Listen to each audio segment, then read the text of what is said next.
Media Patel Prahlad बे।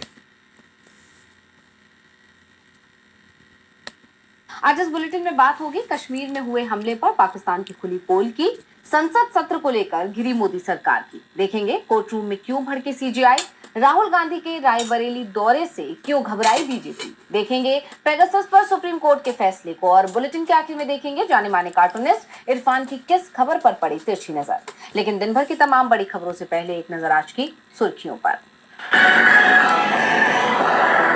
अब मनमाने ढंग से फीस नहीं बढ़ा सकेंगे स्कूल फीस एक्ट को दिल्ली कैबिनेट ने दी मंजूरी, स्कूलों को जारी किया गया नोटिस। वक्फ संशोधन अधिनियम के खिलाफ all India Muslim personal law board का नया तरीका, 30 अप्रैल को रात 9 से 9:15 तक ब्लैकआउट करने की कही बात, 5 मई को होनी है मामले पर सुनवाई।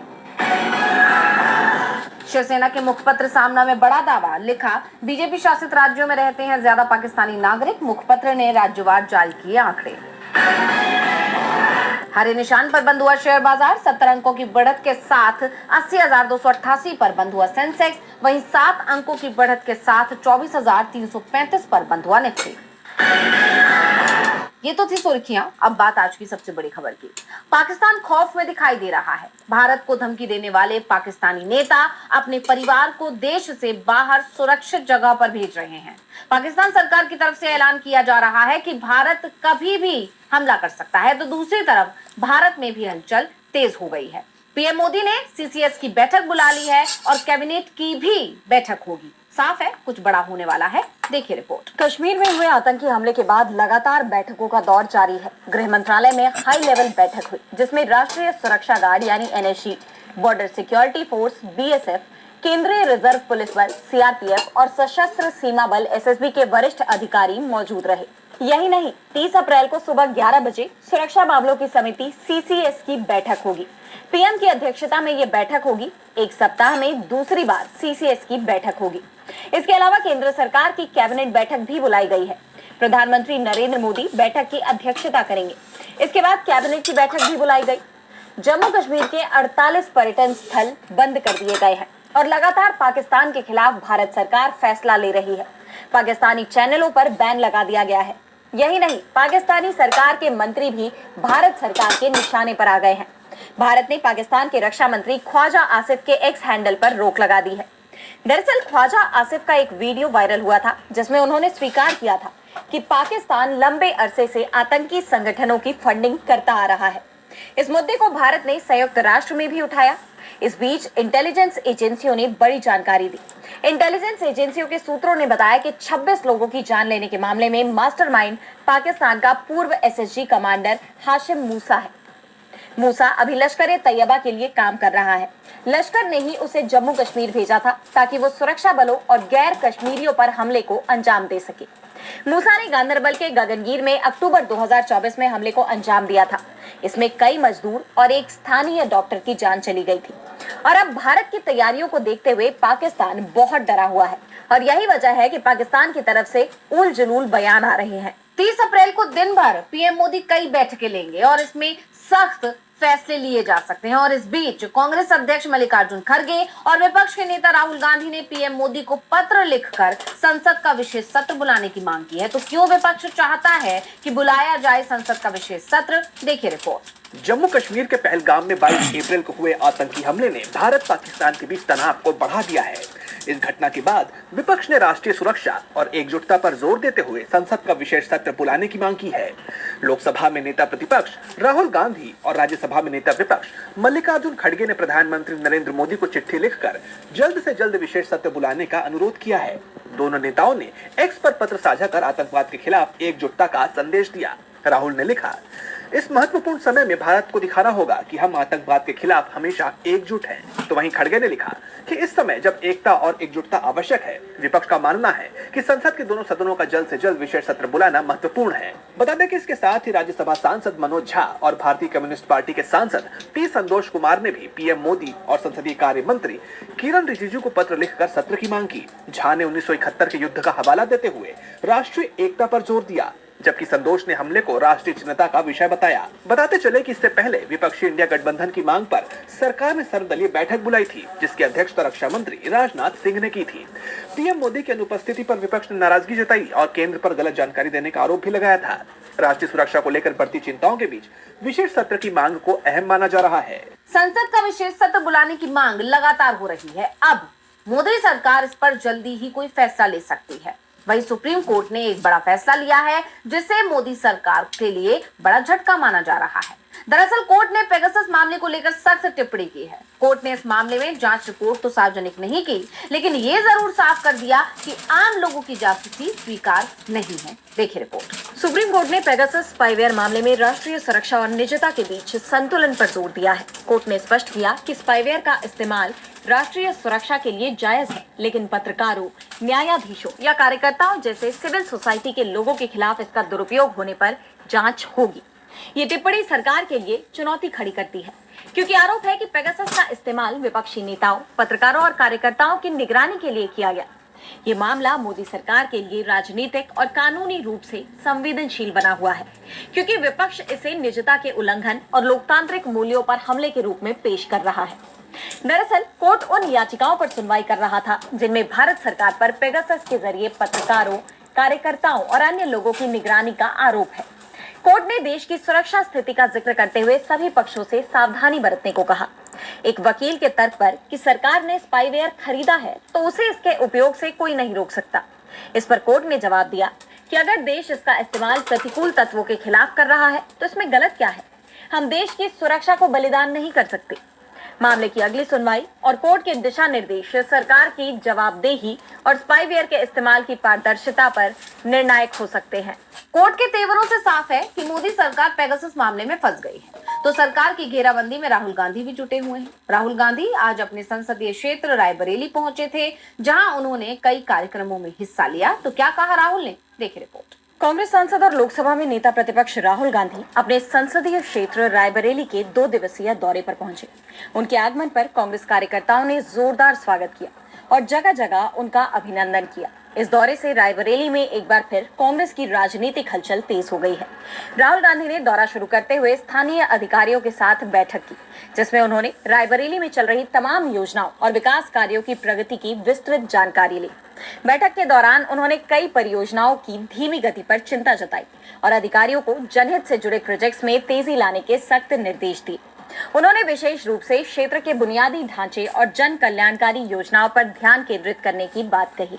इसके बाद राहुल गांधी ने रायबरेली स्थित मॉडर्न रेल कोच फैक्ट्री का दौरा किया। वहां उन्होंने पदाधिकारियों के साथ विस्तृत चर्चा की और फैक्ट्री के कार्यों, उत्पादन क्षमता और क्षेत्र में इसके योगदान को समझा। उन्होंने फैक्ट्री के जरिए स्थानीय स्तर पर रोजगार सृजन की संभावनाओं पर भी जोर दिया। राहुल गांधी का ये दौरा न केवल रायबरेली में कांग्रेस कार्यकर्ताओं के बीच उत्साह पैदा कर रहा है, बल्कि क्षेत्र में विकास कार्यों को गति देने की दिशा में भी महत्वपूर्ण साबित हो सकता है। की सक्रियता से बीजेपी चिंता में दिख रही है, तो सुप्रीम कोर्ट के फैसले भी उसकी परेशानी बढ़ा रहे हैं। अब सुप्रीम कोर्ट ने राष्ट्रीय न्याय नियुक्ति आयोग को लेकर दायर याचिका पर तीखे तेवर दिखाए। मोदी सरकार की तरफ से बनाए गए इस आयोग को सुप्रीम कोर्ट की संवैधानिक पीठ ने खारिज कर दिया था और अब सीजेआई संजीव खन्ना ने इस पर बेहद सख्त टिप्पणी की है। देखिए रिपोर्ट। सुप्रीम कोर्ट में सीजेआई संजीव खन्ना सुनवाई के बीच में एक वरिष्ठ वकील पर भड़क गए। उन्होंने कड़े स्वर में कहा कि आप मुझे न बताएं, मेरे मुंह में शब्द न डालें, कृपया अदालत में राजनीतिक भाषण न दें, बस इतना ही। दरअसल वरिष्ठ वकील मैथ्यूज नेंदुमपरा ने कोर्ट से कॉलेजियम प्रणाली को चुनौती देने वाली अपनी रिट याचिका को सूचीबद्ध करने की मांग की। इस याचिका में जजों की नियुक्ति के कॉलेजियम सिस्टम को खत्म करने और राष्ट्रीय न्यायिक नियुक्ति आयोग NJAC को पुनर्जीवित करने की मांग की गई है। नेंदुमपरा ने सीजेआई के सामने कहा कि पूर्व सीजेआई चंद्रचूड़ ने इसे सूचीबद्ध करने के लिए 5 बार कहा। NJAC वक्त की जरूरत है, इसे आना ही चाहिए। उपराष्ट्रपति ने ये कहा है, इस देश के लोग इसकी मांग करते हैं। माननीय जज ने इसे सूचीबद्ध करने का वादा किया है।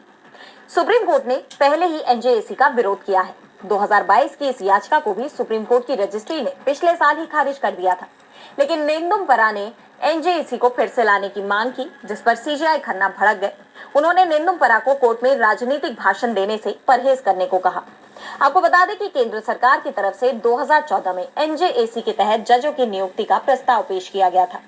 इस कमेटी में न्यायपालिका, कार्यपालिका और विधायिका के सदस्यों को शामिल किया गया था, लेकिन सुप्रीम कोर्ट ने 2015 में इसे न्यायपालिका में कार्यपालिका का हस्तक्षेप बताते हुए असंवैधानिक घोषित कर दिया था। सीजेआई ने साफ कर दिया है कि वो एनजेएसी मामले में सुनवाई नहीं करेंगे। इसे मोदी सरकार के लिए बड़ा झटका माना जा रहा है, तो कांग्रेस भी बीजेपी को बड़ा झटका देने की तैयारी में है।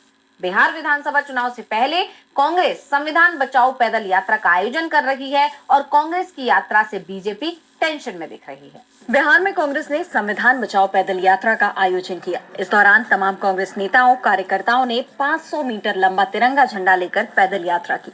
ये यात्रा प्रदेश कांग्रेस कार्यालय सदाकत आश्रम से बास घाट तक निकाली गई। पार्टी के प्रदेश अध्यक्ष राजेश राम झंडा लेकर सबसे आगे चलते दिखाई दिए।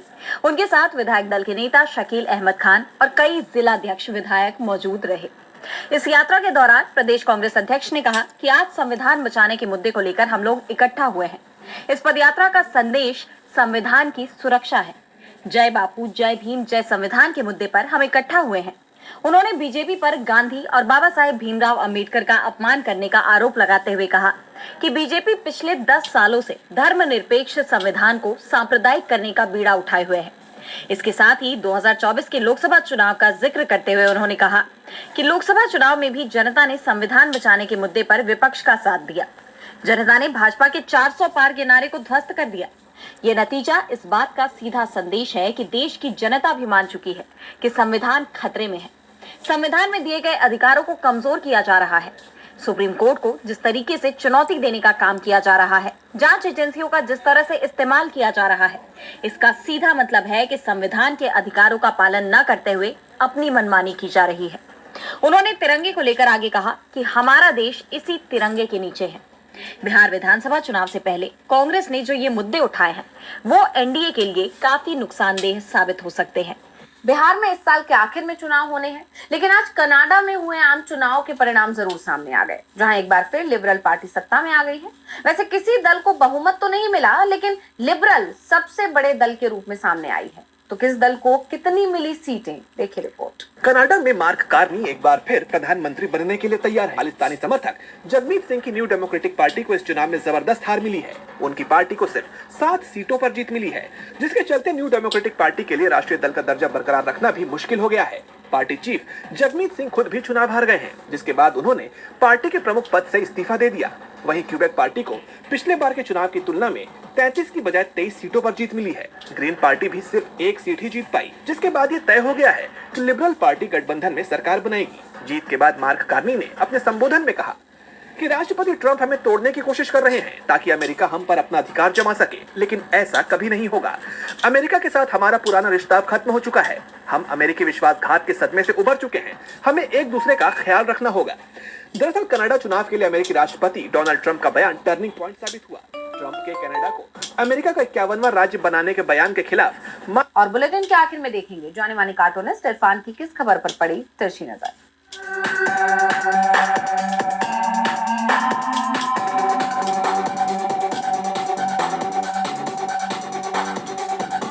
स्किल अपनी जगह होती है, पढ़ाई लिखाई अपनी जगह होती है। कई बार पढ़ाई लिखाई से कहीं ज्यादा स्किल में ही कोई आदमी अपना नाम कमा लेता है। अब देखिए ना, बिहार का सिर्फ 14 साल का स्कूल में जो पढ़ने की उम्र होती है, उसका एक बच्चा जिसका नाम वैभव है, उसने आईपीएल में सिर्फ 35 बॉलों के अंदर शतक जमा लिया। इससे पहले ये रिकॉर्ड यूसुफ पठान के नाम था, जिन्होंने 37 बॉलों में अपना शतक बनाया था। अब ये एक इंस्पिरेशन वाला मामला भी हो सकता है, क्योंकि इसके पीछे उसके देखा देखी बहुत सारे बच्चे भी इसमें आना चाहेंगे। तो बिहार सरकार को चाहिए कि जितनी भी ज़मीन उनके पास में फालतू पड़ी हुई है, उसको अब वो क्रिकेट फील्ड के अंदर तब्दील कर लें।